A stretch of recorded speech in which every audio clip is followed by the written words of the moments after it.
waftiga qaran ee Soomaaliland waxa kamid ahaa gudoomiyaha xisbiga mucaaradka ee Ucid Faysal Cali Waraabe oo aan jeclahay bal inaan weydiiyo bal waxaad ka warantaa guud ahaan sidaad u aragto. Bismillahir Rahmanir Rahiim. Wassalatu ala sayyidina Muhammad sallallahu alayhi wasallam. Waxa weeye guul baynu gaarnay alxamdulillaah rabbil caalamiin. Waxa weeye waxaan la kulanay dad maskax furan ma garanaysaa ujeedadeena iyo dhibaatada inagu dhacday iyo waxaan doonayay inta fahamsan. Marka waxa weeye waxa la yiri hada dhiiri gashid marba lug baa la saaraa.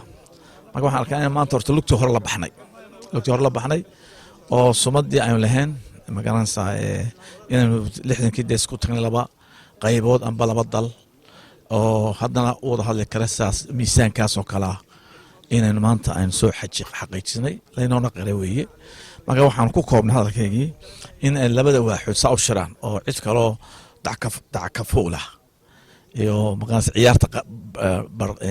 dhabqiya inaan la yeelan sida dawladdan Soomaaliya ee hadda taagan TFG layra iyo tii bedesha daalayra inaynu si siman wada hadalada daalayra ma jiraan waqti go'an oo guddigiina farsamo aad diyaarisay.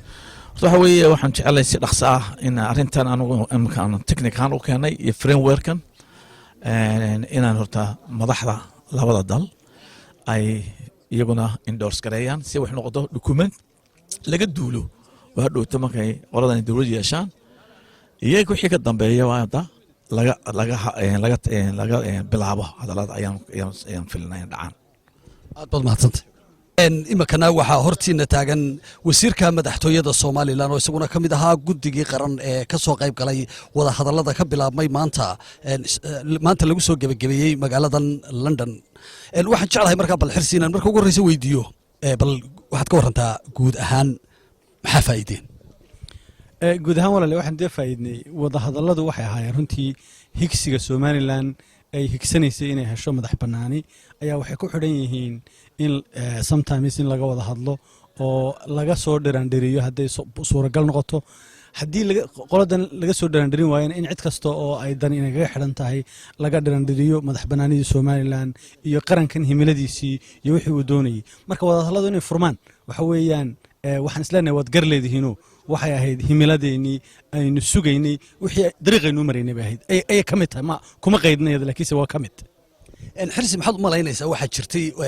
imaka waxaad moodaa in bisayl siyaasadeed muuqdo waxaa jirtay waqti aan dadka reer Soomaaliland lagaba dhaadhicin karaynin ama la isku xidhi jiray waxa uu la kulmay cid ka timi Soomaaliya.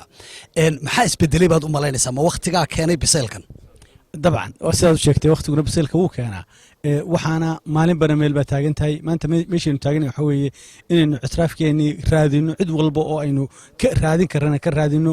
waxaana runtii ka mida tallaabo hore loo qaaday in loo wada hadlo Soomaaliland iyo Soomaaliya oo laba madax oo isleeg oo isku mida oo sidii ku binaysan 60kii loo midoobay ku binaysan in loo wada hadlaa waa tallaabo hore loo qaaday baan aaminsanahay. waxaad moodaa erey kasta oo la soo qaado in lagu qiimeeyo la yiraahdo waa inay international community-gu hirgeliyaan oo arrinta wax ka qabtaan. taasina waxay keentaa dib u dhac fara badan. idinku diyaar ma u tihiin inaad iskiin u samaysaan wada hadallo sii wadaan. international community waana loo baahan yahay xagna dee loogama baahan waa loo baahan yahay waxa looga baahan yahay hadday tahay facility-ga iyo hadday tahay markhaatigaba markhaati idin dhexeeya oo idin dhex yani marka aad wada hadashaan wixii aad ku heshiiseen idin ogaada wax waliba waa inay marag leeyihiin oo waxaan markhaati lahayn hadhanba Soomaalida hore odhan jirtay marka marag way noqdeen laakiinse markaan wada hadlaynay wax international community-ga oo faragelin nagu lahaa ama nagu dhex jiray ma jirin waa la isweydiiyey hadhowto sida loo sii wadayo dawladaha loo doorbidayo guddiga loo saarayo waxyaalaha noocaasa waxayse insha Allah tacaala iman doonaan xilliyada dambe ee wada hadalladu soo canu furmaan hadda gogol dhig buu ahaa waxaana la isla gartay meesha lagu wada hadlayo in la isla qaato hadday tahay Ingiriiska hadday tahay meesha la yiraahdo Norway hadday tahay meesha la yiraahdo Switzerland hadday tahay Carabaha hadba kii suurtagala meelo noocaasa ayaa la taataabtay laakiinse aan weli lagu aamin hadba tii la isla qaato waxaa la isla gartay waqtiga la wada hadlayo in madaxweynayaashu go'aamiyaan xilliga ay isu yimaadaan go'aamiyaan waqtiga la wada hadlayo ee wada hadalka marka qodobada lagu heshiis la geeyo sida loo wada hadlayna waxa la isla gartay in Soomaaliland iyo Soomaaliya loo wada hadlo marka qodobada la isla garin waxay framework ama gogoldhigii naloo diray ee ahayd in laga bilaabo oo ahaan doonta halka talaabadan laga bilaabi doono wada hadalka. aad baad mahadsantahay.